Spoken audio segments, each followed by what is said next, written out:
bom dia a você que está ouvindo a nossa salinha virtual. Nós estamos muito felizes por você estar aqui conosco e que possamos refletir juntos hoje a respeito da autocompaixão. É muito importante que nós façamos as reflexões em torno da nossa atitude, do nosso comportamento, em torno dos recursos que nós possuímos, que estão disponíveis a nós, né? E também das atitudes que redundaram em insucesso. É importante a gente analisar as atitudes que geram insucessos na nossa vida ou desequilíbrio, né? A fim de nós evitarmos essas mesmas situações no futuro, ou corrigir o quanto antes, quando nós percebemos que já estamos tendo, né, essa atitude equivocada.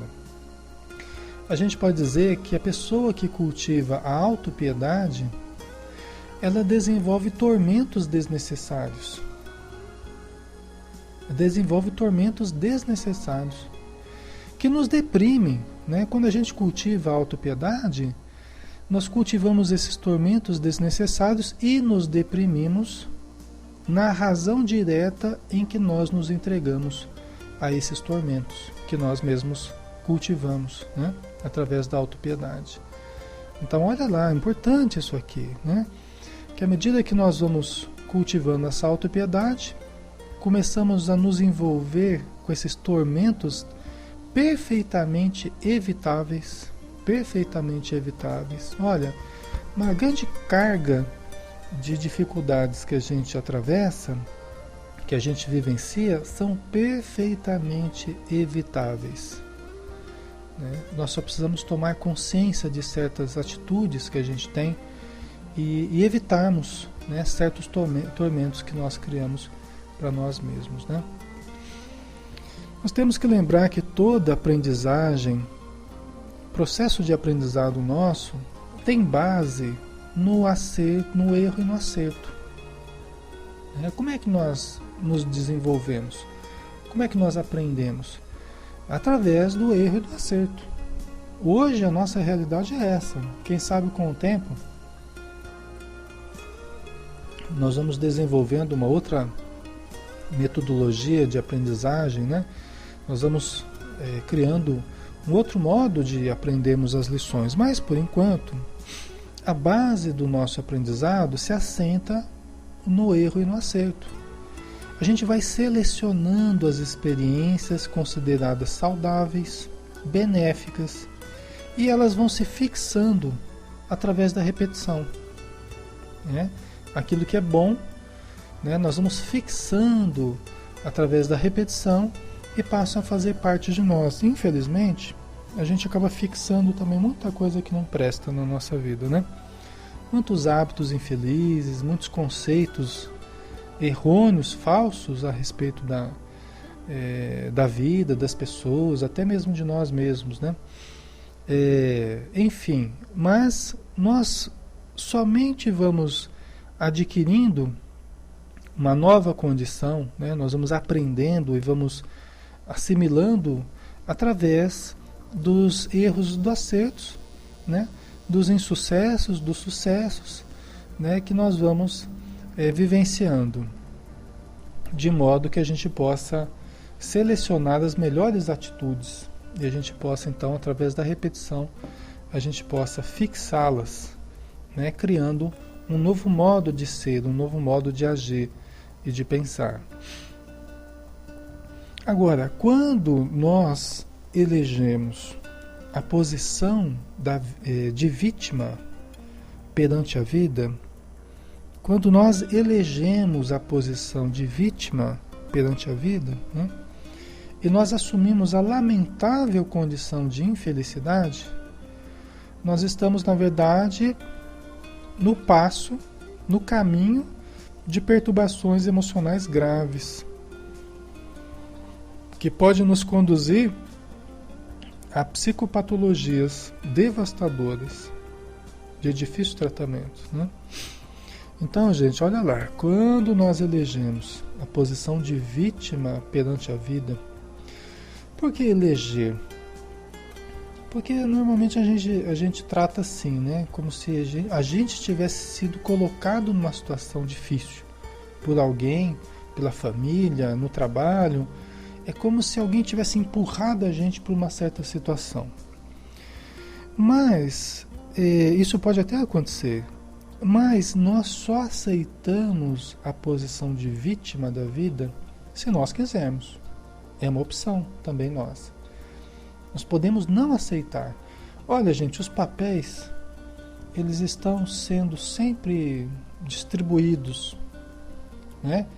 No trabalho, em casa, na igreja, na escola, em qualquer lugar, né? Os papéis sociais, eles estão sempre sendo aí distribuídos para quem quiser, né? Para quem quiser. E tem vários papéis que nós podemos assumir perante a vida, né? E ser vítima é um desses papéis que nós podemos aceitar, podemos eleger essa posição para nós ou não, né? Nós podemos não aceitar. Por mais que a situação nos induza a isso, nós podemos não aceitar, né? A situação está contrária, as pessoas muitas vezes estão, né, criando situações para nós ou tentando nos induzir ao erro de alguma forma. Pode acontecer, mas nós não precisamos necessariamente aceitarmos o papel da vítima, tá? Nós não precisamos assumir a lamentável condição de infelicidade. Nós não precisamos nos vitimizarmos perante as dificuldades, né? Isso é um dos erros mais constantes que a gente observa, né? É a vitimização. Se nós não tomarmos cuidado, nós começamos a nos vitimizar perante a existência.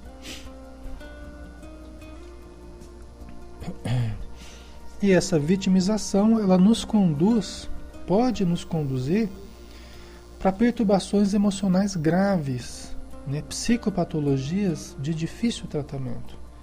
Então, olha só, mais uma razão para nós não aceitarmos esse papel. Nós não somos coitadinhos.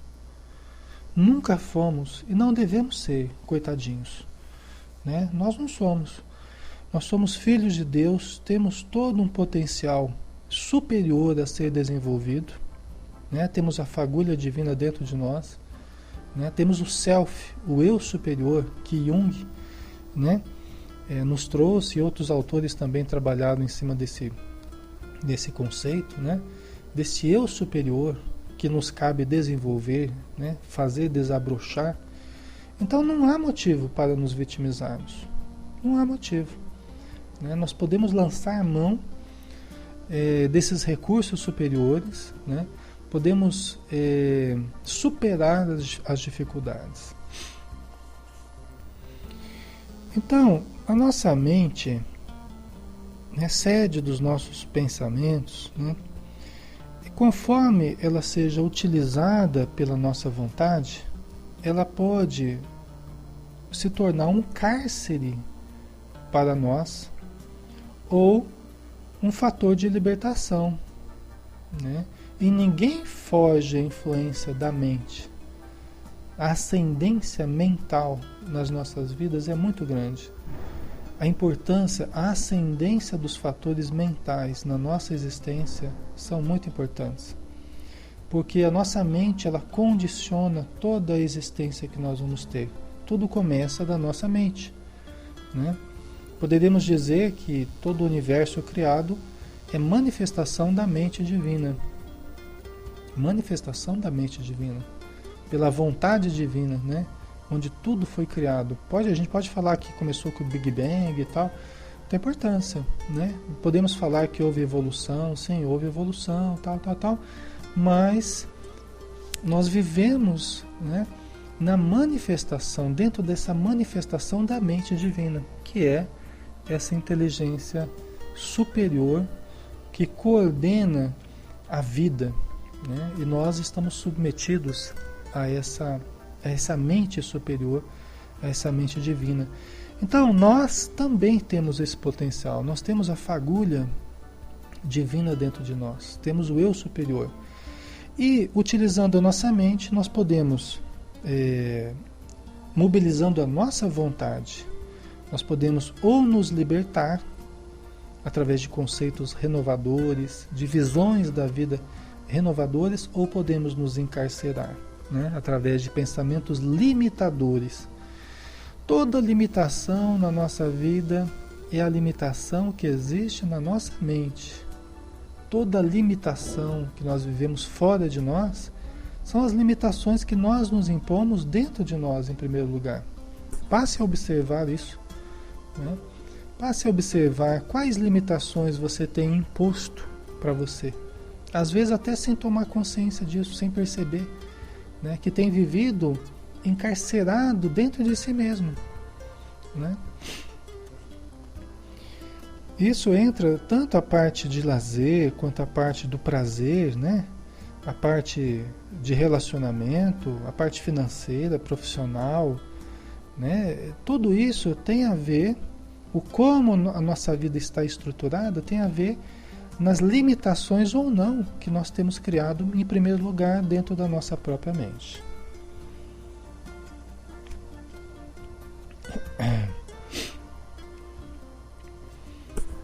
Então, nós estamos estudando a autopiedade, né? A autocompaixão, né? E muitas vezes somos conduzidos nessa atitude de autocompaixão, nós acabamos enveredando pelo caminho da lamentação, né? A pessoa que cultiva a autocompaixão, ela acaba entrando no caminho da lamentação, né? E o que é muito ruim, né? Por quê? Porque vai desenvolvendo condicionamentos, né? Vai automatizando um modo de ser, um modo de falar, um modo de se relacionar, que acabam aprisionando o ser, acabam dificultando a vida, a nossa vida, né? Esses condicionamentos que a gente vai criando, o nosso modo de agir, de falar, de pensar, começa a dificultar a nossa existência, né? Então a lamentação é uma patologia, né?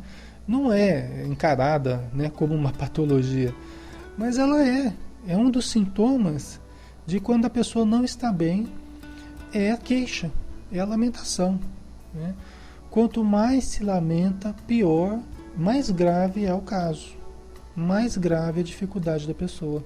Quanto maior a lamentação, é mais difícil o tratamento, mais longo o tratamento, tá? Por quê? Porque essa atitude de se lamentar, ela já denota uma atitude equivocada da pessoa, a atitude mental, o modo de enxergar as coisas está equivocado, né?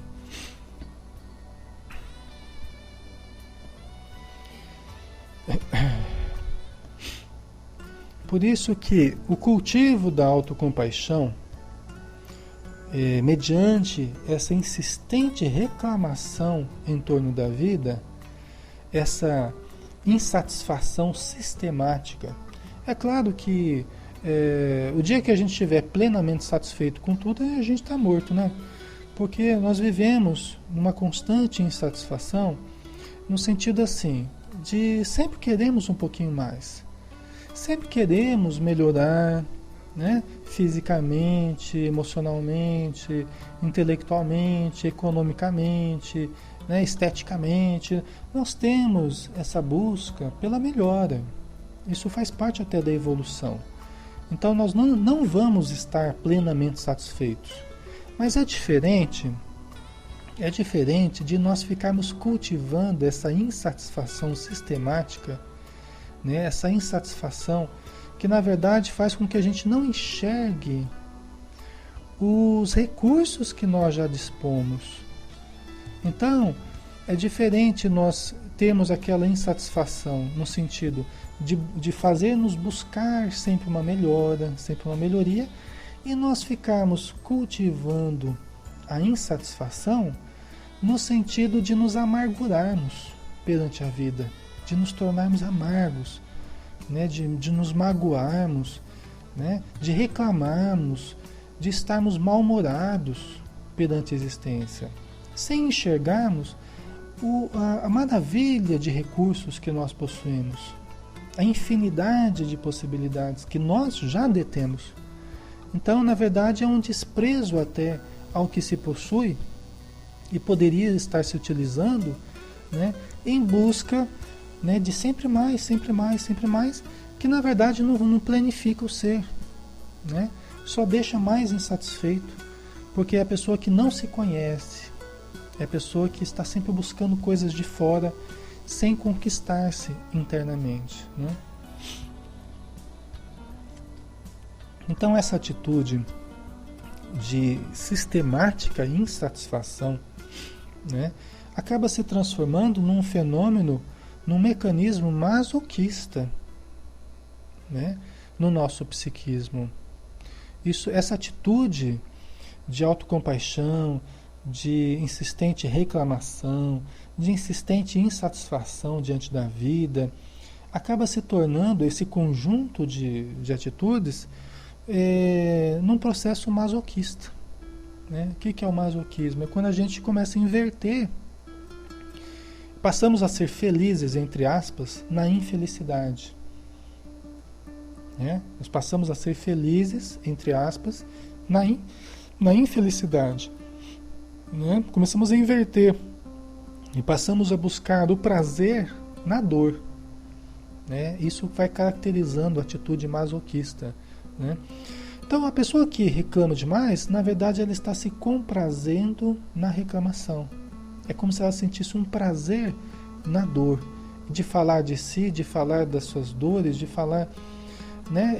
E fica repetindo, fica repetindo, fica repetindo, até para chamar a atenção das pessoas a respeito dos seus sofrimentos, né? Mas sofrimento é esse em que ela se compraz e até utiliza para chamar a atenção, né? Então, isso é uma atitude que acontece com muita frequência, tá, gente? Aqui a gente não está inventando nada, né? Isso aqui é fruto, né, da experiência que a gente vê, né, da experiência que a gente tem em lidando com as pessoas que nos procuram para melhorar, né?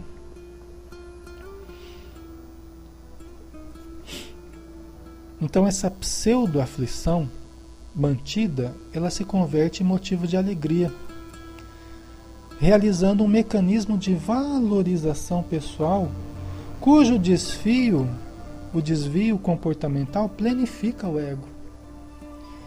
Né? O que quer dizer? É isso que a gente falou, né? Que essas aflições que nós criamos para nós mesmos através do cultivo da autocompaixão acaba, como nós dissemos, né, se transformando numa atitude masoquista, ou seja, acaba se transformando num motivo de alegria para nós, né? E nós acabamos, de certo modo, valorizando o nosso ser pela infelicidade. Alexandre, mas isso que você está falando é real? Isso existe mesmo? Você poderia perguntar. Olha, tem um caso tem uma situação muito fácil da gente entender isso. É quando chega uma pessoa e fala assim, olha, eu tô com um problema na perna aqui, de circulação, na perna esquerda e tal. Fala para outra pessoa, né? Aí o outro fala assim, olha, pois eu tô com problema nas duas pernas. Que tá querendo ganhar até na dor, né? Ela está se felicitando por ser melhor do que a outra, porque está com dor nas duas pernas, está com problema na circulação das duas pernas, né? E se duvidar, a outra é capaz de falar assim, olha, eu estou com problema na perna e no braço. E aí a outra é capaz de falar assim, olha, pois eu estou com problema nas duas pernas e nos dois braços. Tô brincando, né, gente? Mas vocês entendem, né? Então fica claro, né? A gente fica competindo até na dor, né? E isso se transforma em motivo de prazer. Até estou ganhando do outro porque porque eu estou com mais problema do que o outro, né? Olha que ponto que o ser humano chega, né? Então fica ali naquela conversação inútil, né? Completamente inútil, em torno do cultivo, né? Desses problemas, dessas patologias, inclusive um querendo ser melhor do que o outro, até na dor, né? Até no sofrimento. Então isso, de certo modo, planifica o ego, porque a pessoa ela se sente valorizada. Olha, realmente, você está bem pior do que eu. Né? Você está bem pior do que eu, viu? Olha, você está de parabéns, né? Então, isso a gente colocou de uma maneira até meio drástica, né? Mas eu tenho certeza que vocês, assim, quando estão em família, entre amigos, né? Já ouviram esse tipo de diálogo, ou mesmo já participado desse tipo de diálogo, né? Eu também não me subtraio às vezes tudo que eu falo aqui são coisas que servem para mim também, né? A gente é psicólogo, mas carrega uma porção de dificuldades que nós temos a vida inteira para vencer, né? Cada um com as suas dificuldades. Então, todo aquele que se faculta essa autocompaixão neurótica, porque é uma coisa que vai se repetindo, passa a ser uma atitude nossa, né? Se caracteriza pela neurose, porque a gente não consegue romper esse círculo vicioso, né? Nós não conseguimos resolver, né? Entra nesse processo neurótico, né? Então, toda pessoa que se faculta, que se permite essa autocompaixão neurótica, é portador de insegurança e de complexo de inferioridade, né? Então, sempre quando a gente está cultivando essa autocompaixão neurótica, nós, no fundo, o que está existindo é insegurança. Nós somos inseguros com relação ao potencial que a gente possui. Nós duvidamos de nós mesmos. Nós somos inseguros quanto às nossas qualidades pessoais, quanto à força que a gente possui ou não para vencer, né? Nós nos desconhecemos. E nos desconhecendo, nós não conhecemos o potencial superior, né, que eu estava falando, a própria presença divina dentro de nós, né, a fagulha divina, né, o potencial superior, o self, né?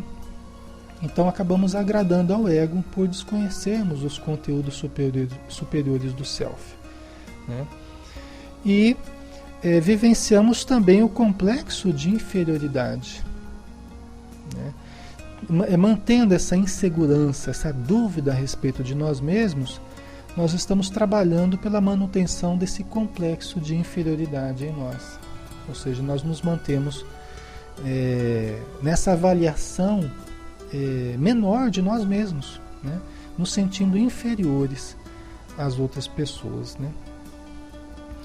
E a gente acaba tentando disfarçar essa situação recorrendo inconscientemente às transferências da piedade por nós mesmos, né? Então a gente começa a disfarçar essa insegurança, né? A maquiar essa insegurança pessoal, essa inferioridade, né? Através do cultivo da autopiedade, da autocompaixão, né? Sem nenhum respeito, sem qualquer respeito pelas demais pessoas. Porque quando a gente está nesse processo de autocompaixão, de autopiedade, nós estamos fechados em nós mesmos, ou seja, só preocupados conosco mesmo, né? Não há espaço para o outro. Aquela fala é uma fala egocêntrica, né? É uma fala interessante, mas às vezes a gente escuta duas pessoas conversando, tá ali, né, no mesmo ambiente, às vezes se ouve duas pessoas conversando e uma está falando de si, das suas dificuldades, dos seus problemas para outra, e a outra está falando de si também. Mas é interessante que que uma não está escutando a outra. Não sei se vocês já ouviram diálogos assim, né? Mas uma não tá havendo troca. É como se cada uma estivesse falando para si mesma. e não levando em consideração nada do que o outro está dizendo. É interessante isso a gente observar. Então a gente vê que na verdade são duas pessoas fechadas em si mesmas, falando para si mesmas, sem nenhum respeito pelo outro, ou querendo ouvir, ou realmente querendo saber como é que está a condição do outro, o que ele está passando, como é que eu posso ajudar e tal. Não é, porque são duas pessoas que estão fechadas em si mesmas, né? Num processo narcísico, né, a gente poderia dizer. Então, a pessoa que fala demais de si também caracteriza isso, né? Ela não está preocupada com os outros. Ela está preocupada em falar dos seus problemas, em falar das suas dificuldades, então ela vai se tornando até um elemento desagradável no conjunto social, né? Alexandre, então eu não vou mais conviver com as pessoas. Não, não é essa postura que a gente deve adotar, né? Nós devemos mudar a atitude, né? E não nos afastarmos, nos isolarmos. Então, esse é um movimento que muitas pessoas fazem. Quando recebe alguma crítica, quando alguém fala, poxa, mas você só fala de problemas, tal, né? Às vezes a pessoa, então eu também não venho mais, não participo mais, não, né? Aí a pessoa começa a se isolar, né? Já não vai trabalhar, já não vai frequentar um grupo que frequentava. Então, às vezes adota essa postura, que só vai prejudicando mais ainda, né? Então o objetivo não é esse. Quando a gente fala, o objetivo não é as pessoas se afastarem mais. Não, pelo contrário. É perceber essa atitude que estão tendo e mudar a atitude.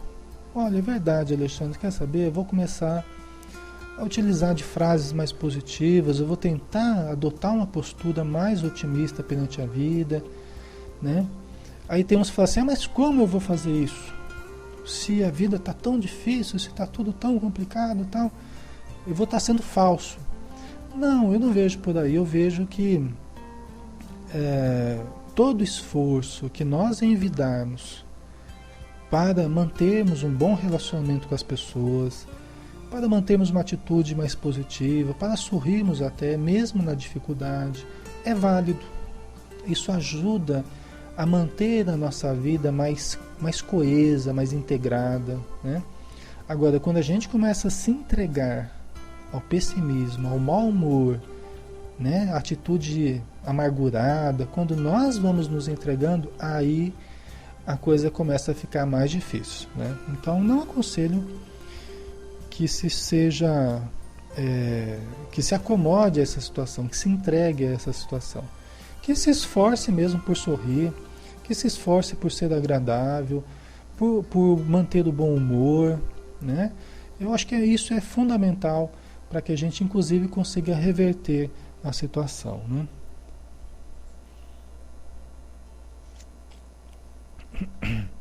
Então, nesse atormentado ponto de vista, somente a nossa é uma situação dolorosa. A nossa dor é a maior. Vocês percebem?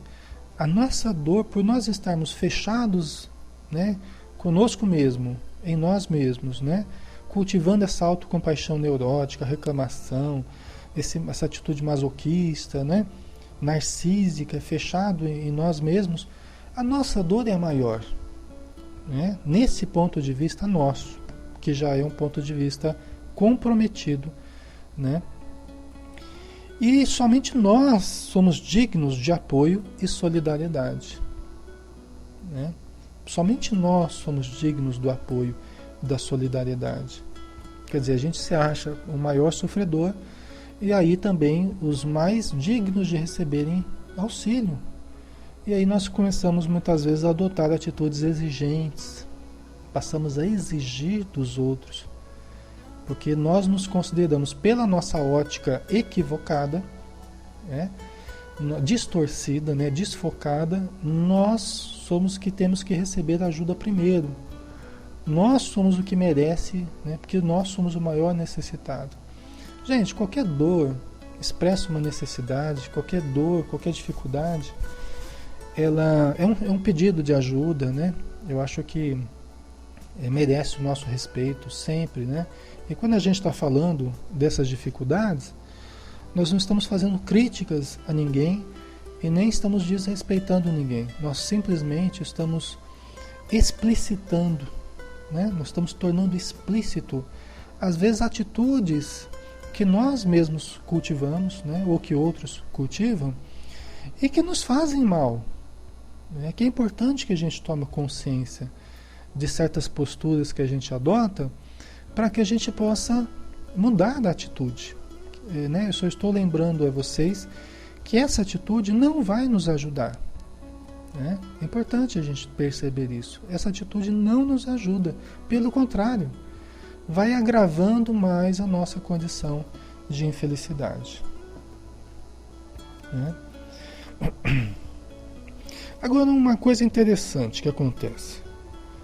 Muito embora, desse ponto de vista, nós achemos que somente a nossa dor merece ajuda, que ela é a maior dor, que é o maior sofrimento e tal, né? Digna de apoio, de solidariedade. Por outro lado, o que acontece? Em muitas circunstâncias, o que acontece é quando a ajuda é dirigida a nós, né, a pessoa que está cultivando essa autocompaixão, quando nós recebemos a ajuda necessária, o que nós fazemos? Nós recusamos. Não estou dizendo que todo mundo age assim, né, gente? Isso aqui é uma situação específica, né? E aí quem se identificar com isso, né, aproveite esse recurso para refletir, né? Não quer dizer que todo mundo vai se identificar com essa condição. Mas existe isso, né? Quando a ajuda é dada, aí a pessoa recusa. Né? Quando você está oferecendo todos os recursos para ajudar a pessoa, aí ela recusa. Aí você começa a perceber que, na verdade, essa atitude de autocompaixão, de vitimização, né? De piedade por si mesmo, de reclamação, tal, está tendo uma função na vida da pessoa. É aí que a gente vai percebendo que ela está mantendo, ela está cultivando essa situação. E que você, muitas vezes, oferecendo os recursos para ela sair disso, na verdade você está até atrapalhando. Né? Porque, no fundo, o desejo é o desejo de permanecer na situação mórbida, na situação patológica. Ah, Alexandre, eu não acredito nisso. Mas é verdade. Né? É verdade. É o que a gente se depara. Né? Então, na verdade, a pessoa ela passa a recusar a ajuda. Ou então, quando ela começa a ficar bem, né? Que aí ela sai do processo terapêutico, ela começa a faltar, começa a dar um jeito para voltar à condição de antes, né? Para voltar à condição de antes. Né? Gente, ficar bem, ser feliz, estar em saúde é uma grande conquista, mas é também uma situação ignorada para muitos de nós. Como assim, Alexandre? Ora, é uma situação nova, às vezes uma situação nova para muitos de nós, e às vezes até assustadora. Tem até um tema de filme que não tem nada a ver com o filme, mas eu gosto do título. O título desse filme eu acho ótimo, né? E eu acho que expressa bem essa questão da gente fugir, às vezes, do bem-estar, fugir do amor, fugir da planificação, fugir, né, da situação planificada, da situação boa, e às vezes não conseguir se subtrair, né, não conseguir sair da condição patológica. Tem o tema de um filme que chama assim, A Insustentável Leveza do Ser. A insustentável leveza do ser. Gente, às vezes o que a gente teme é o sucesso. Às vezes o que a gente teme é o amor. Às vezes o que a gente teme é a planificação. Porque é algo novo para nós. Porque nós também assumimos uma responsabilidade perante o sucesso. Será que nós estamos preparados para o sucesso? É uma reflexão que eu coloco para cada um de vocês, né? Eu faço as minhas reflexões, mas cada um de vocês deve fazer a de vocês. Será que nós estamos preparados para o sucesso? Em todos os sentidos. Sucesso pessoal, afetivo, sexual, econômico. Será que nós estamos preparados para o sucesso?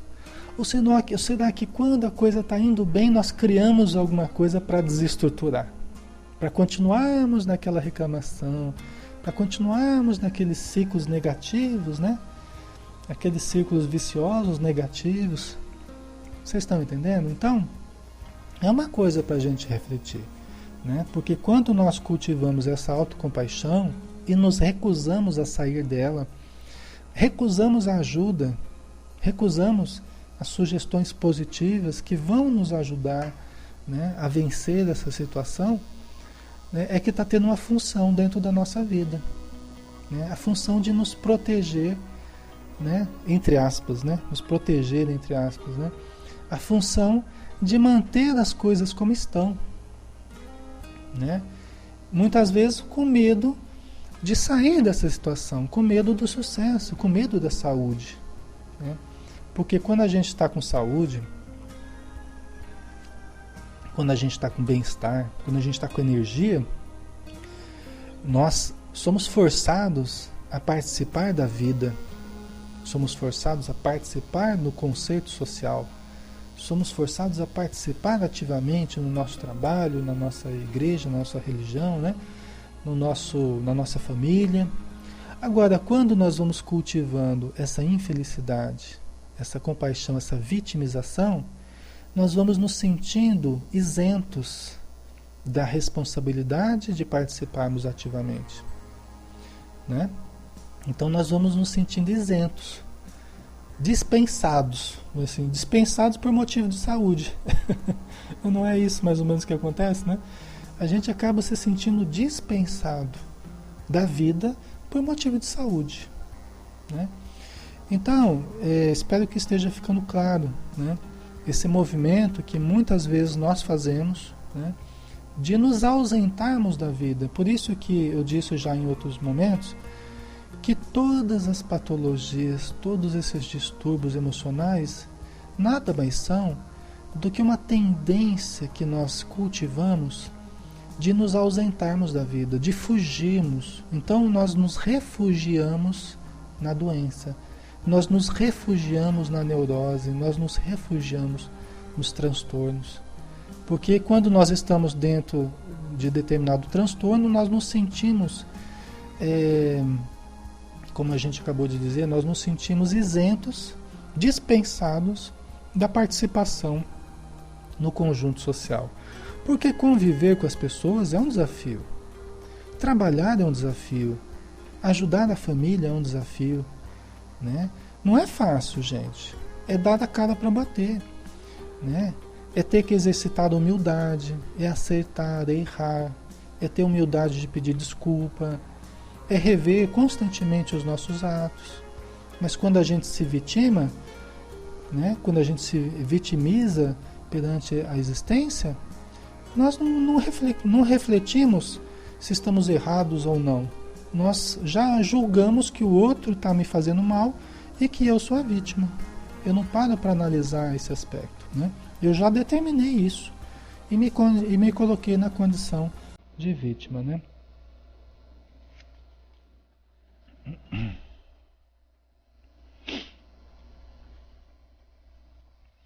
Então, uma pessoa que se entrega à autocompaixão, na verdade, ela nunca se satisfaz com o que ela tem, com o que ela é, com os valores que ela possui e que ela pode movimentar, né? Não raro, a pessoa, né, nós, quando temos essa atitude e não valorizamos todos os recursos que possuímos, muitas vezes nós temos muito mais recursos do que as outras pessoas, né? Em vários sentidos. Muitas vezes nós que estamos reclamando, possuímos muito mais do que outras pessoas que não reclamam, que não, né, propriamente não sofrem com certas carências que possuem, né?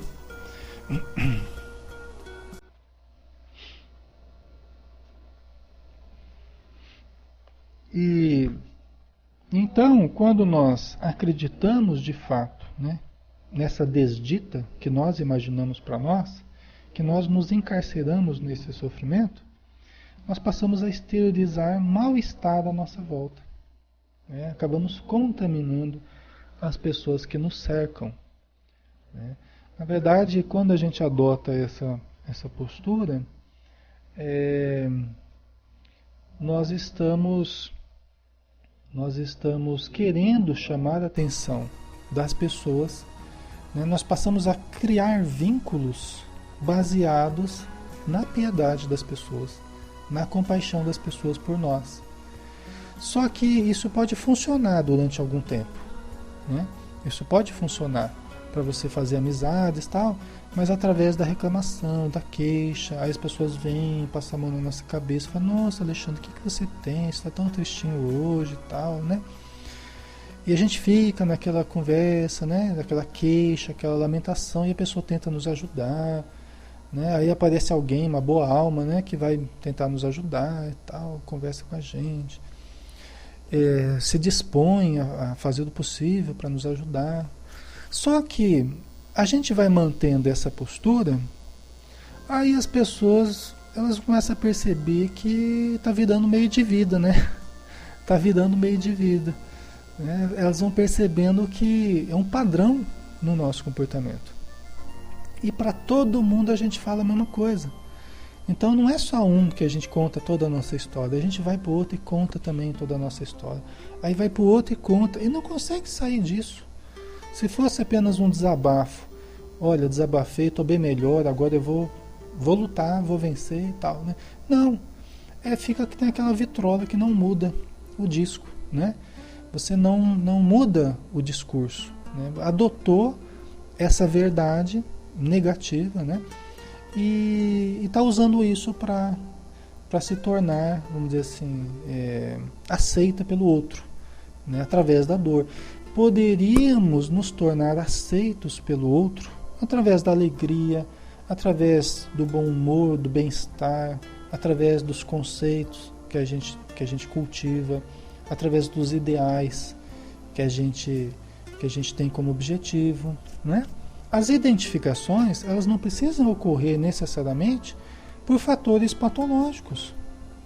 Nós podemos nos vincular às pessoas não necessariamente através da doença, né? Podemos nos vincular através da saúde. Através da saúde, né? Então esse é um desafio para nós, né?